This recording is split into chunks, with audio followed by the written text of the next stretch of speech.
We are in the second section of the second chapter, Birchas Hashanim Ubirchas Kibbutz Galios, the blessing of the years and the blessing of the ingathering of the exiles. One should remember, of course, that these two are adjacent blessings in the Amidah. First, we ask God to give us good produce in the year, when the world was primarily agricultural and the Jewish people were primarily agricultural. What a good year meant was good produce in the year, good harvests, that the land should produce properly. And after we ask for God that the land should produce properly, we request that the exiles be gathered into Israel.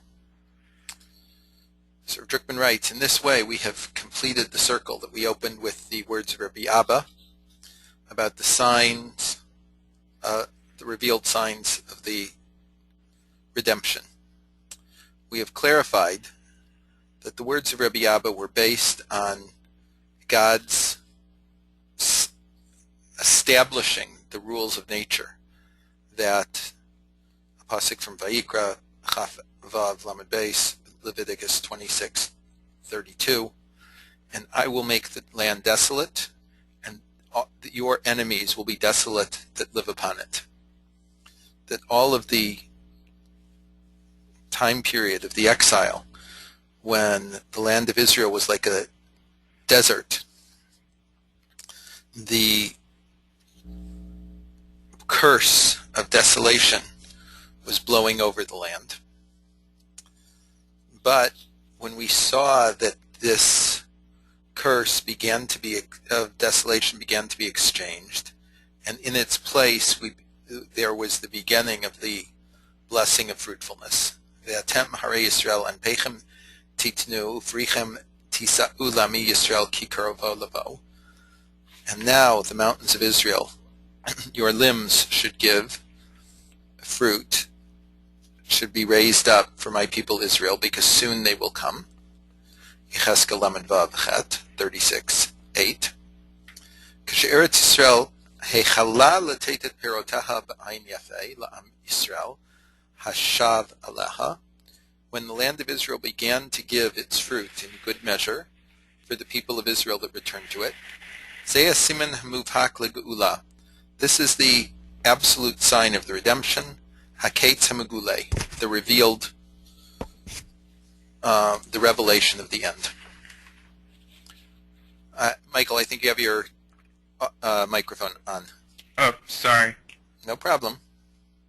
Nosaf l'kach the Gemara Megillah. We add to this what the Gemara in Megillah 17b says. This is the first source in this chapter that clarifies the connection, of the order of the brachot in the Shemona Esrei, in the daily Amidah. And so it actually is a series of questions. Why did they establish Avot as the first bracha, Gvurot Hashem as the second, Kedushat Hashem as the third, and so on? And it goes on, and we get to the point where it says, Humar Ulomar Kibbutz Galiot La'acher Birchas Hashanim. And what did they see that they established? What did the men of the Great Assembly see that they put the bracha of the ingathering of the exiles after the bracha of that we should ask God that the land should give good produce in this year? Tichtiv, as it says, Ve'atem harei Yisrael anpechem titnu ufrichem tisu la'mi Yisrael ki kervo lavo. And now, you mountains of Israel, your limbs should raise up fruit for my people Israel, because soon they will come. The Gemara is wondering why the men of the Great Assembly established the blessing of the ingathering of the exiles, which we of course begin to kar b'shofar. You should blow the great shofar after the blessing of the agricultural year. What's the connection between them? And the Gemara ends using the pasuk that Rabbi Abba gave. And Rashi explains, source 2, Alma kibbutz be'eit birchat hashanim hi. Thus, the ingathering of the exiles is at the same time as the blessing of the year. That is to say that there is a connection between the ingathering of the exiles and the land being fruitful. The ingathering of the exiles, which is an act of redemption, it appears at the same time as Birkat Hashanim, as the years are blessed. At the time when the land gives its blessing to its people Israel that have returned to it from the four corners of the earth. And this is in fact what the Marsha points out on this Gemara in Megillah. The Perek Chelek, in the chapter Chelek, the 11th chapter of Sanhedrin, Mefurash de'ein lecha ketz megula mizeh shnamar, it says that there is no greater revelation of the upcoming exile than this, that it says, V'atem harei Yisrael and peichem titnu, and now the mountains of Israel, your limbs should raise up fruit for my people that are to come. The Marsha returns us to Rabbi Abba in the Gemara in Sanhedrin. And this is the source of Rabbi Abba. At the time period of exile, when Israel is not in the land is desolate and enwrapped as a mourner. Rabbi Abba says, when it appears that the curse of desolation is being turned away and in its place is coming the blessing of fruitfulness, this is the sign of the revelation of the end of time. Ein lecha ketz megula mizeh, there is no greater revelation than this. Ein lecha siman muvhak yoter lekach, there is no greater sign than this, that the exile is being exchanged, and this is the beginning of spring or the end of time. And this is the signified by the change in the land. Rav Kook, Rav Yitzchak Cohen Kook, wrote in a letter written in 1918, I believe. Ken, this is source 4. Atchalta de geula vadai holechet umofia lefanenu. Yes, the beginning of the redemption is clearly appearing before us. Amnam lo mehayom hitchila hofa'azu. But it is not today that this has begun to appear. Rak hitchil haketz mugula higalot me'et asher harei Yisrael hechalu la'asot an peichem v'laseit pri la'am Yisrael asher korva lavo.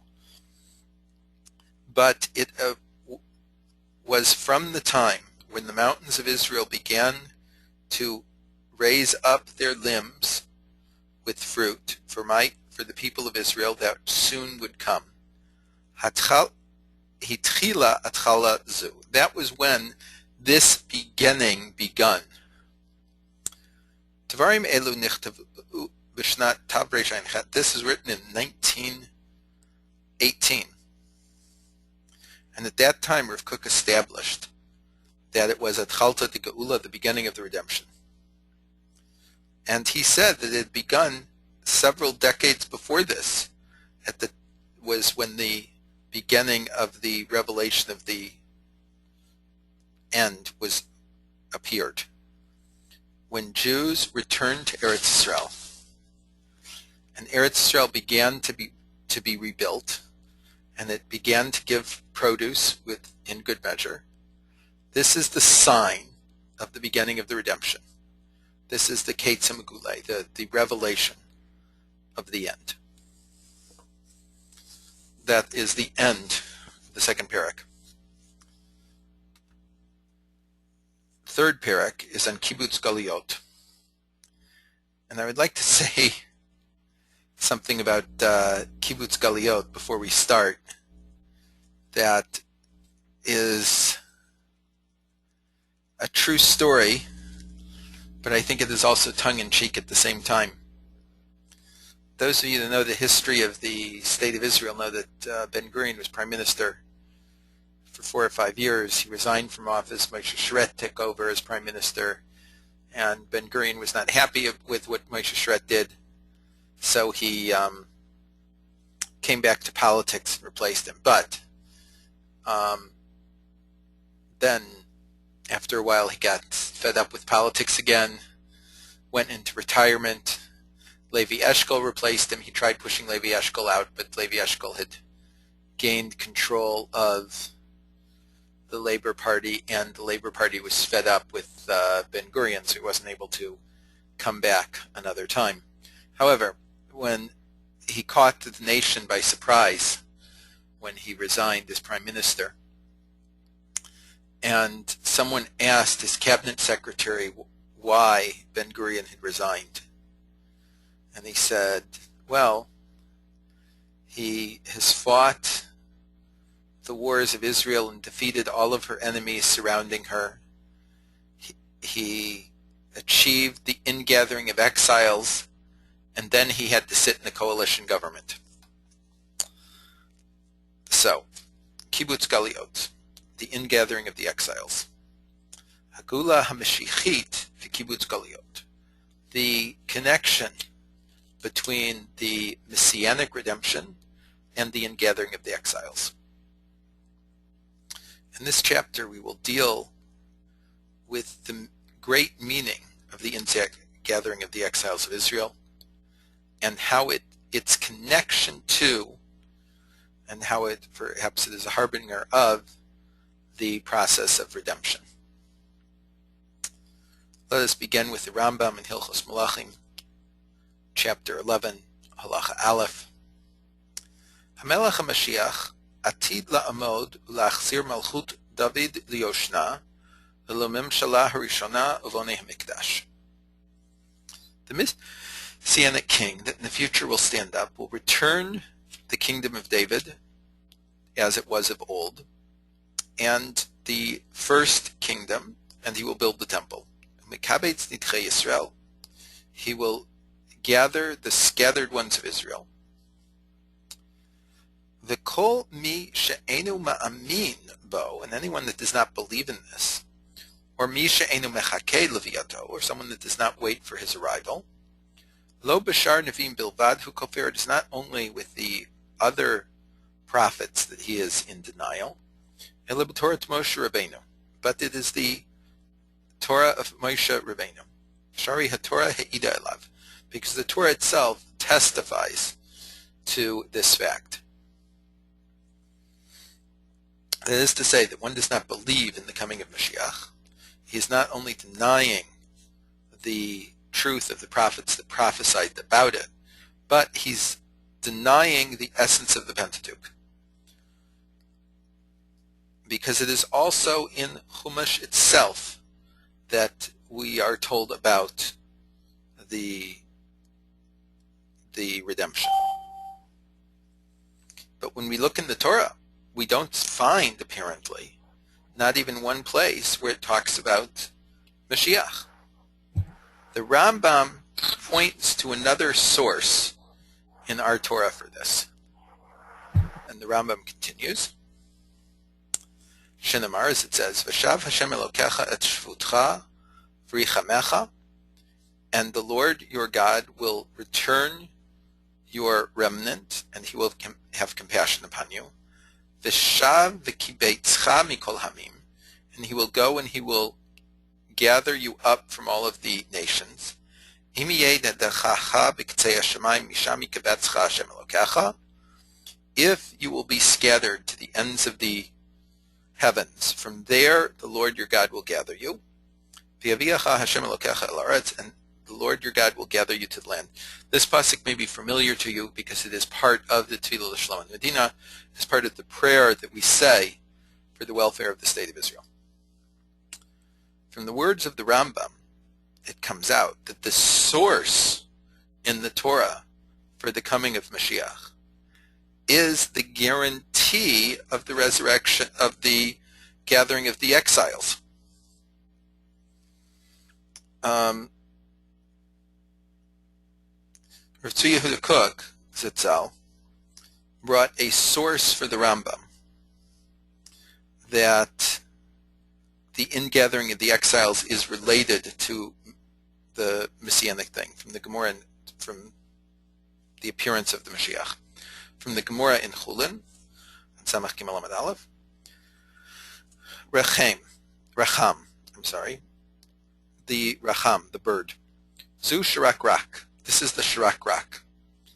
Amar Rabbi Yochanan, Lama Nikra Shmo Racham. Why is it called Racham? If it's really the Shirak Rak, why does Chumash call it the Racham? It's one of the 24 non-kosher birds that we had in the end of last week's parsha. Kevan Sheba Racham, Bao Rachmim Olam. Once the Racham comes, compassion comes to the world. Amar Rabbi Bibi Barabai, Rabbi Bibi, the son of Abai, said, V'hu diyativ amide v'avid shirak rak. This is that it comes,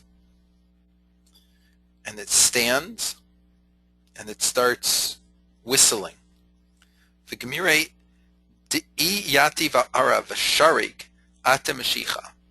That if it will come and whistle, then Mashiach will come. Shenamar, Ashreka lehem v'akabatzem. I will whistle for them, and they will be gathered up. So there's a connection between the whistling, the calling, meaning and the gathering of Israel, the ingathering of the exiles. The ingathering of the exiles is the sign of the Messianic redemption. The Rambam writes, as in continuation of his words, the Elu hadvarim mefurashim b'Torah. These things are stated explicitly in the Torah. Hem kolalim kol hadvarim shenemru al yidei kol hanevim, and they include everything that was said by all of the prophets. Apparently, according to the Rambam, the entire corpus of prophetic literature is to teach us about the future redemption. And it is only us today that are living in this generation where we see an ingathering of exiles. We see a continuing growing population of Jews in Israel. When I was a child, if anyone had ever said that the community, the Israeli Jewish community, would be larger than the American Jewish community, everyone would have said they were insane. I remember when there were less than 3 million Jews in Israel, and the United States was the world's largest Jewish community at 6 million, and it didn't look like the situation was ever going to change. Of course, today, Israel has a larger Jewish community than the United States, and within a few years, Israel will be more than 50% of world Jewry. And so it is specifically of us, our generation, where we see this, that we are required to have a deep understanding of what is the ingathering of exile and the message that this sign gives us of the upcoming Messianic redemption. And so much so that the ingathering of the exiles, according to the Rambam, is the source in the Torah for the coming of Mashiach. Therefore, we have to understand the occurrences of our day. They can't be something that we pass by. We view it as a natural part of the course of events, that these things have to happen in these ways. It does have to happen, but we are seeing something that is miraculous. It is not that the ingathering of the exiles is a technical aspect of making Aliyah to Eretz Yisrael. It is the expression, the sign of Messianic redemption. It's the end of the first section of the third chapter. Second section of the third chapter. Kibbutz Galiyot and Tchiyat Chametim Haleumit. That there is a connection between the ingathering of the exiles and a national resurrection of the dead. When most people look at the prophecy in Yecheskel of the dead bones. They think of this as a personal thing, that an individual will be resurrected, or that individuals will be resurrected. And that may be true. However, when we are talking about the prophecy to the nation, it seems that most Rishonim, and the Gra will say it explicitly here, that it is not an individual thing primarily that the Navi was talking about, but a national thing. The Gra, the Vilna Gaon, explains the meaning of exile for the Jewish people. In the end of his commentary to a Kabbalistic sefer called Sefer Tzniuta, the Book of Modesty. From the time that the temple was destroyed, our spirit left us. Ateret Roshenu, the crown of our heads. V'nisharnu rak anachnu, hu guf shelo b'lo nefesh, and we have been left a body without a soul. If we talk about a body without a soul, what's the first thing that we think about? That is a person that's dead, right? The soul has left the body. V'yotzia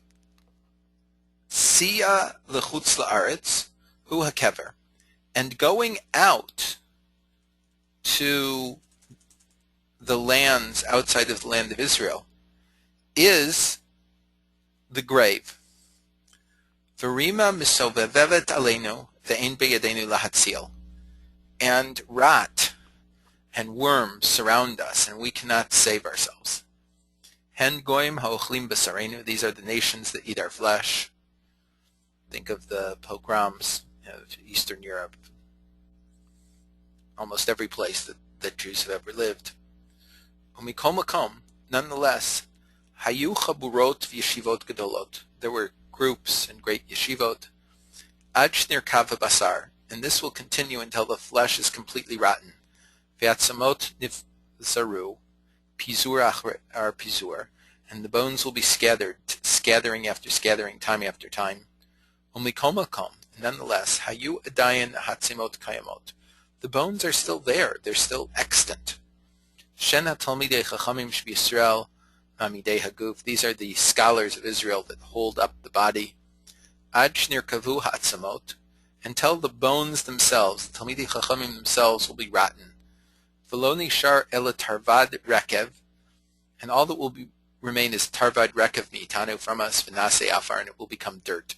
Tarvad rekev is an interesting thing. It occurs in the Gemara, a question of how much of this you have to impart impurity. And what it is the bones dissolve into a gelatinous gunk, essentially. If they become wet, they don't become fossilized, but they rot into something. This dirt that was originally bone. How much of it, the Gemara asks, does there have to be to impart impurity? How much of it is there that represents the dead body? Shachal la'afar nafshenu, our souls have rested into dust. Ve'anachnu mikavim ata l'tchiyat hamesim, and so now we are desirous of the resurrection of the dead. Hitna ari me'afar kumi, this is a line that most of us are familiar with, not from its source in Yeshayahu, but from Kabbalah Shabbos Lechadodi. V'ya'era ruach mimarom aleinu, and they will pour the Spirit from on high unto us. Meaning, when there is this national resurrection, return to Eretz Yisrael, at that point will the Spirit return. And up to that point, in exile, it will continue to rot. There is an interesting idea that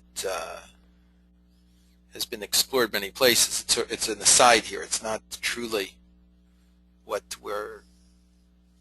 we're talking about. However, the concept of Yeridat Dorot, that each generation is not as great as the previous generation, that is a concept of exile, of the rotting of the body, that each generation there is less than there was before.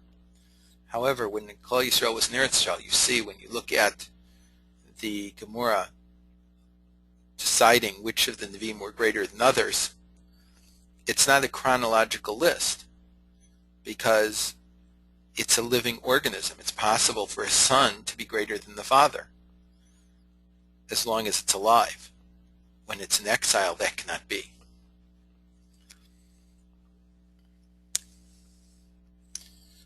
The Gra looks at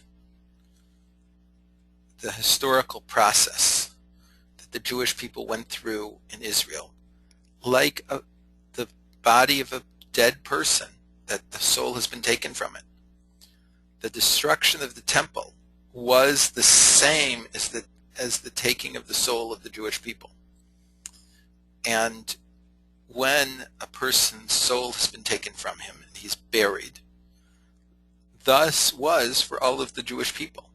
After the destruction of the temple, they arrived at the grave. And when they come out of exile, right, that is going out of the grave. Just like in the process of a person's death, after the neshama is taken from them, the person is buried. Worms surround the body.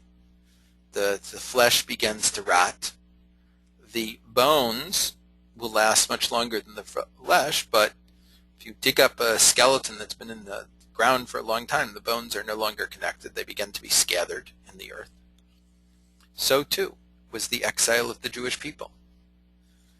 It began when Israel was still primarily gathered into 2 places, 3 places, a few places.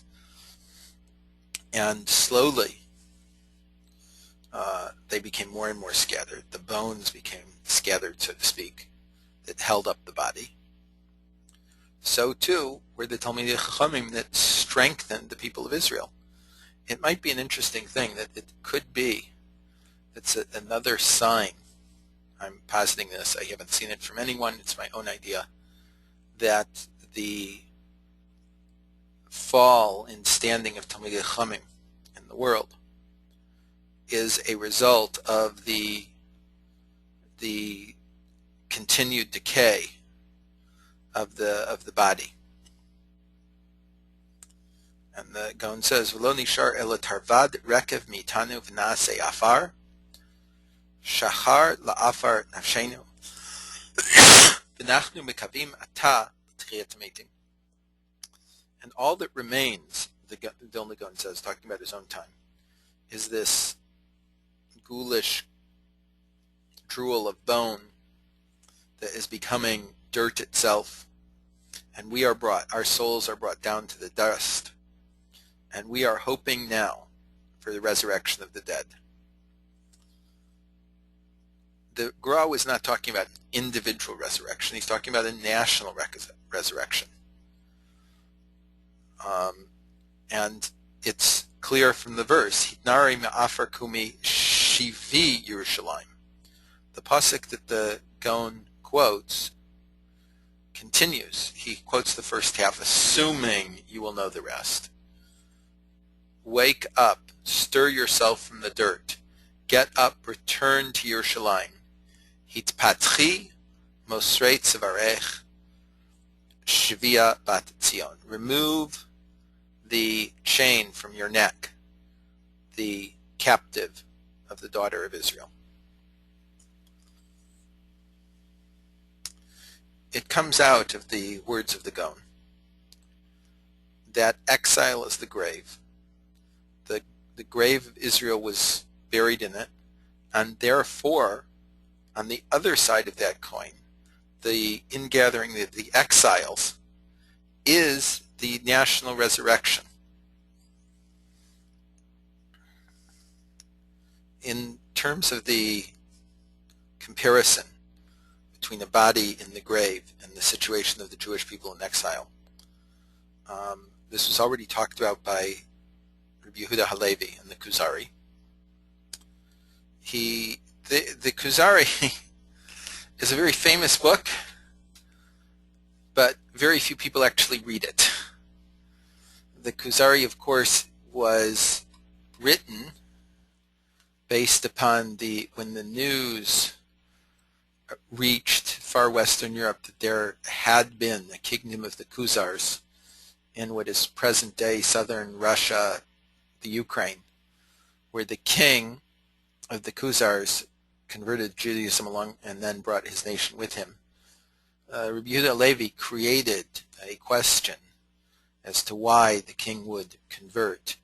And so the king invites to him a Christian, a Muslim, and a Jew to explain things. And the vast majority of the book is a dialogue between the questions of the king and the answers of the Chaver, and the answers of the scholar to the king. Much of the Kuzari talks about the love of the land of Israel, the importance of the land of Israel, the centrality. And so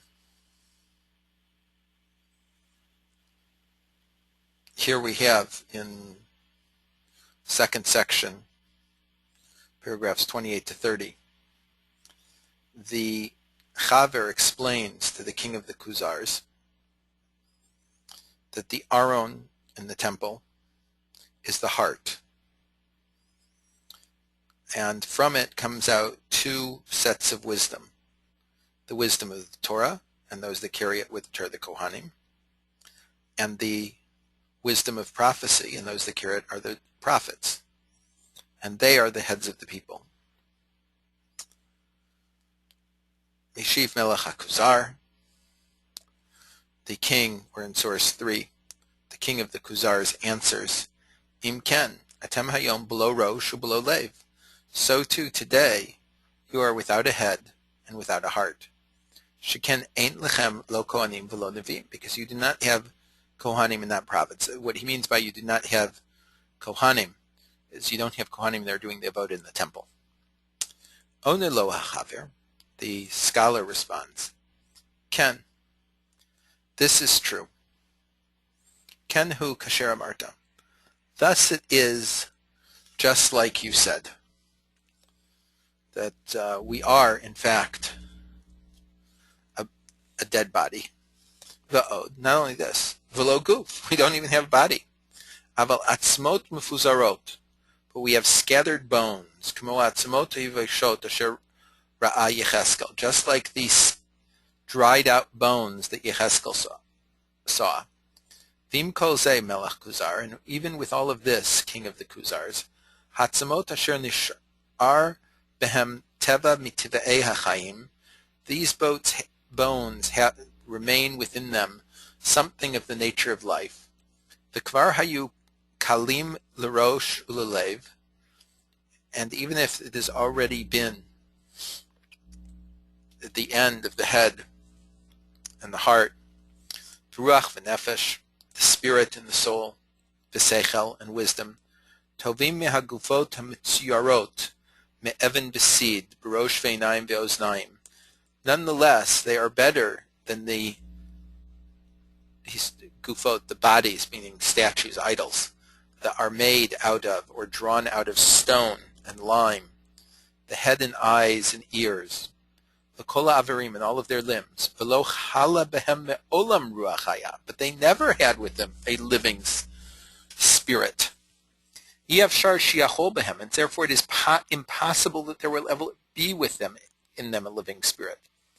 Chemet tzurot domot l'tzurat adam ve'inan adam. They are shapes that are similar to man but are not man.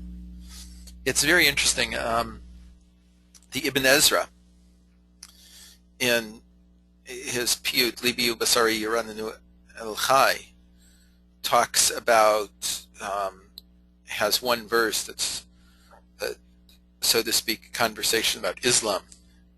And he's parroting the idea of the Rambam that Islam has a lot of the outer forms of Judaism, but it's missing the inner spirit. And the last line of it, of that stanza, is of course borrowed from the two women that come before Shlomo HaMelech with one dead child, one live child, that Israel says to the Muslims, that your child is dead and my child is alive. That this is, the one is a living religion, one is a true thing, and the other is false, doesn't have inner content, doesn't have the depth, necessary depth. Rabbi Yehuda Levi mentions the vision of the dried bones of the Navi Yecheskel that are found in chapter 37, verse 12. And it is clear from there that exile is the grave, and therefore return to the land of Israel, that this is coming up from the grave. Source 4.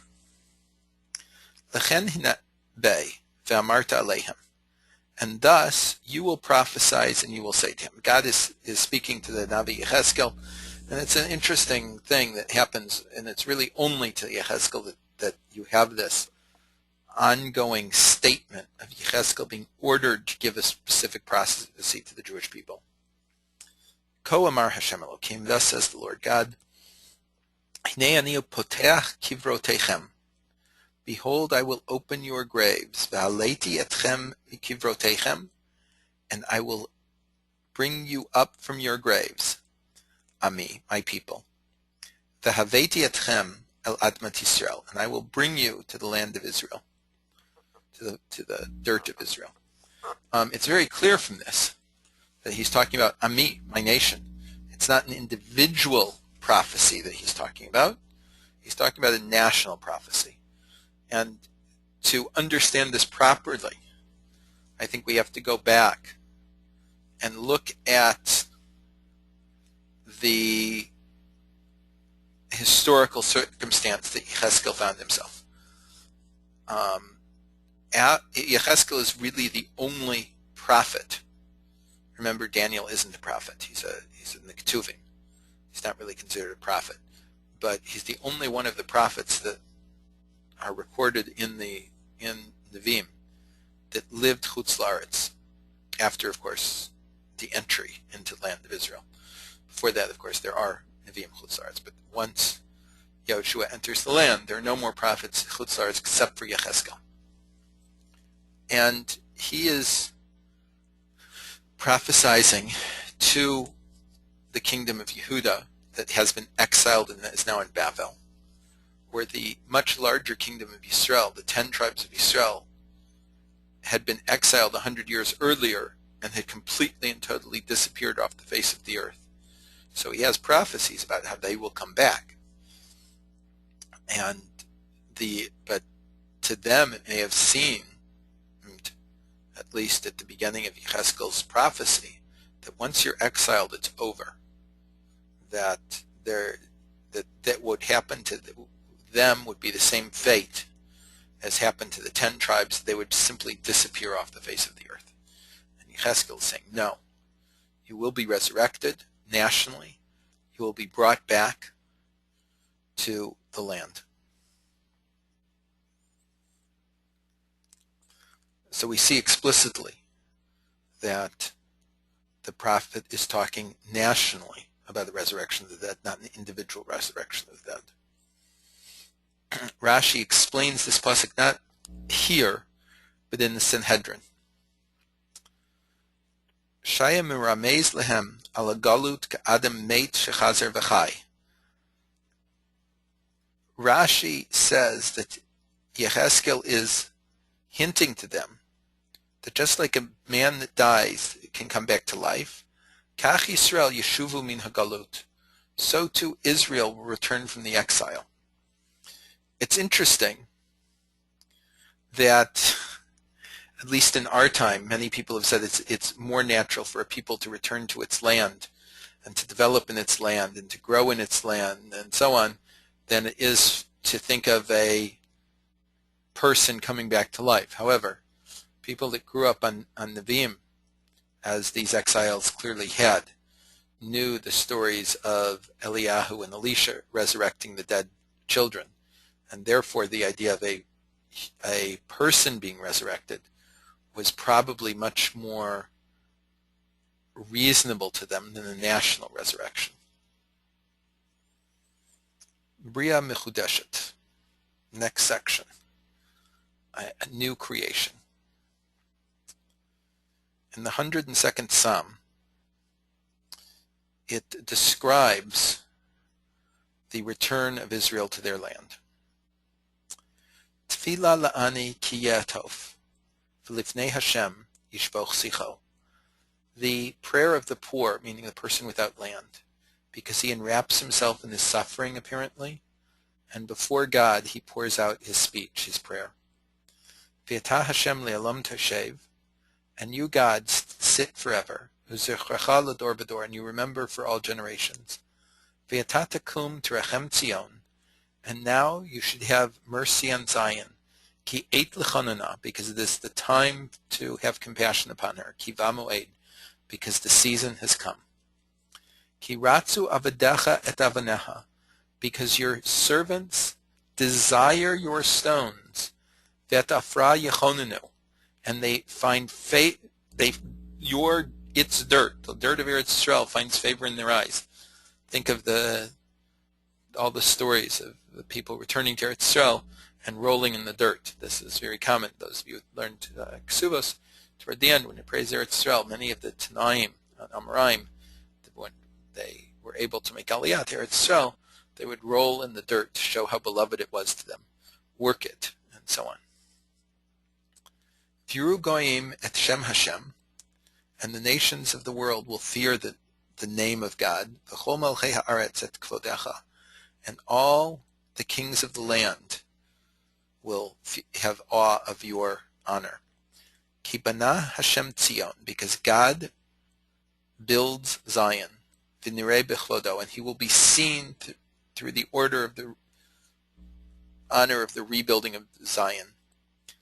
Tov zot l'dor achron. You should write this for the later generations.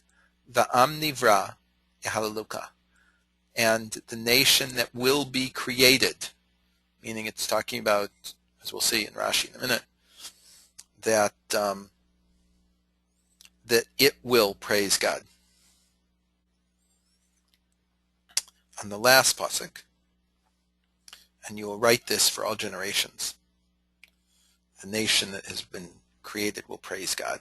Va'am nivra, Rashi says, Shnasu bria chadasha l'tzeit me'avdut l'cherut. They have been created as a new thing to go from enslavement to freedom, me'ofel la'or gadol, from darkness to great light. Redemption is something new. And the Ibn Ezra emphasizes this understanding in his commentary. Va'am nivra, the nation that has been created, ki nivra b'shuv Hashem shavu Tzion. When there is a return of the exiles to Eretz Yisrael, that is when we see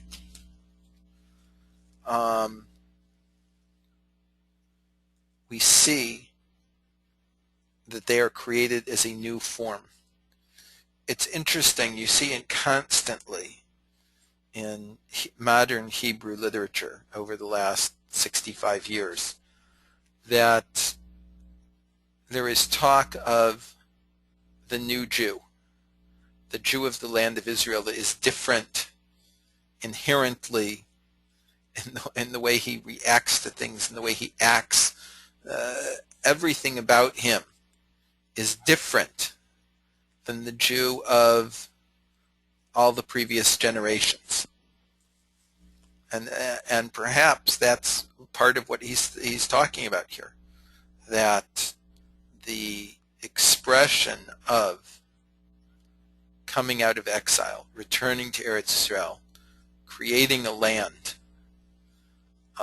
is of such a nature that it creates a new creature, a new type of Jew.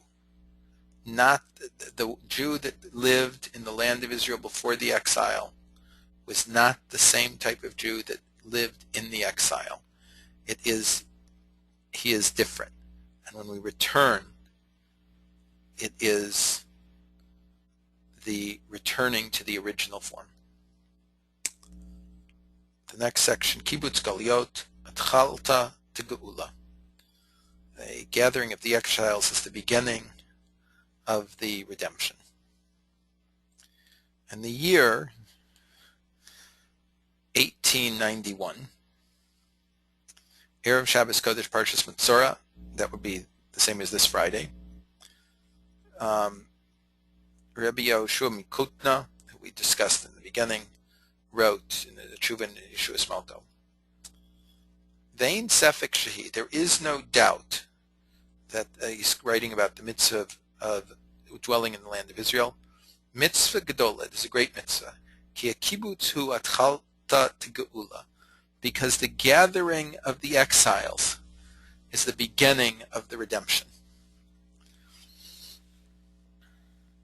You have to remember that these words were written more than 120 years ago, where there was 9 years after the first settlement was built in Petach Tikva.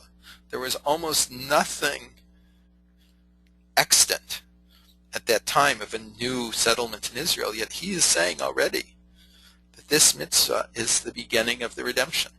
I don't think he was looking at anything present and thinking of it, but he was saying that in the theoretical way that it would be. But we see this idea in Yecheskel, chapter 34, verse 25. V'lekachti eschem min hagoyim, and I will take you from the nations. V'kibatzti etchem mikol artzos, and I will gather you from all of the lands. V'avesi eschem el admetzchem, and I will bring you to your land. The gathering of the exiles is the beginning of redemption. This is the first of many stages. If you recall, when we were talking about the first Yerushalmi that we looked at more than a month ago, where the Yerushalmi quotes a series of psukim where it goes back and forth. Mordechai is sitting in the gate of the king, then he's taken out with the royal garments, then he returns to the gate of the king, then the Jews have a little bit of relief, and finally, in the end, they have great rejoicing. But it's very clear from the Yerushalmi that, or it seems from the Yerushalmi, I shouldn't say it's very clear, it seems from the Yerushalmi, the redemption is a series of steps. And what the Navi is saying and what Rabbi Yehoshua Mikutna is saying are that the first of these steps is in gathering of exiles.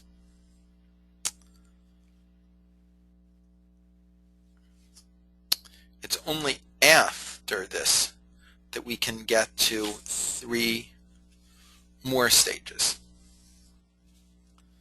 Chazal talk about this in the Yalkut Shmoni on Tehillim. B'nei Yerushalayim Hashem nidchei Yisrael yikanes. God builds Yerushalayim. The scattered ones of Israel He brings in. Amar Rabbi Shmuel bar Nachmani. Rabbi Shmuel bar Nachmani says, Masoras agadahi. We have a tradition.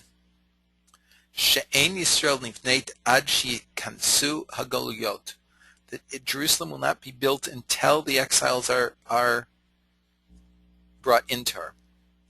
Ve'im yomar lecha adam shenivneit v'lo nitkansu hagaluyot. And if anyone will tell you that the city was built before and the exiles have not yet been gathered into it, al tamim, do not believe him. Shenamar bonei Yerushalayim Hashem. God builds Israel. Nidchei Yisrael yikanes, after the scattered ones of Israel have been gathered. Before we get to the essence of the matter, there is something very important that we have to stress here. Who is it that brings in the scattered ones of Israel? It's the master of the world. The ingathering of the exiles that we have seen in our generations in the last few years, and that we are hoping will be brought to its completion, was caused by HaKadosh Baruch Hu, was caused by God. He is the one that causes the exiles of Israel to be gathered. Nonetheless, Rabbi Shmuel Bar Nachmani says that the ingathering of the exiles is the basis for the rebuilding of Jerusalem. The final redemption can only be built upon the earlier stage of the ingathering of the exiles. The Rokeach, in his commentary on the Siddur, writes, quotes a midrash. He builds Jerusalem. Kodem binyan Yerushalayim yalei aseret shvatim ve'achar kach yivnei Yerushalayim. Before Jerusalem will be built, the 10 tribes will have to be gathered, and only then will Yerushalayim be rebuilt. V'achi anu motzim b'Megillah legabe shmona esrei shnamar, and thus we find in the Gemara in Megillah concerning the order of Shmona Esrei that we quoted earlier this evening. V'sad nes lekabetz giluotenu, and he will raise a sign for the ingathering of his exiles. Kodem bonei Yerushalayim, and this comes before the bracha of building Jerusalem. V'ra'a gam beferush hasforno l'Tehillim, and if you also look in the commentary of the Sforno to Psalms, Kibbutz Guliyot HaKodem Liyamot HaMashiach, that the ingathering of the exiles is before the days of Mashiach.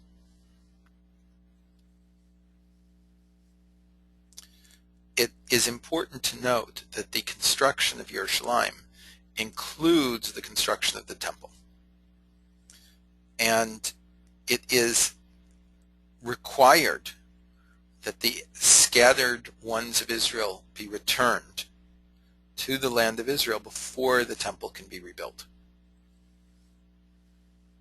Concerning the building of Jerusalem and the temple, the Midrash says, if someone will tell you that Jerusalem has been built, or the temple has been rebuilt, but the exiles have not yet returned, al tamin, do not believe him. Kolomar, that is to say, it is necessary for the exiles to be gathered, and this will be the event that causes Yerushalayim and the temple to be rebuilt. That is the end of the 3rd chapter. We'll end here for tonight.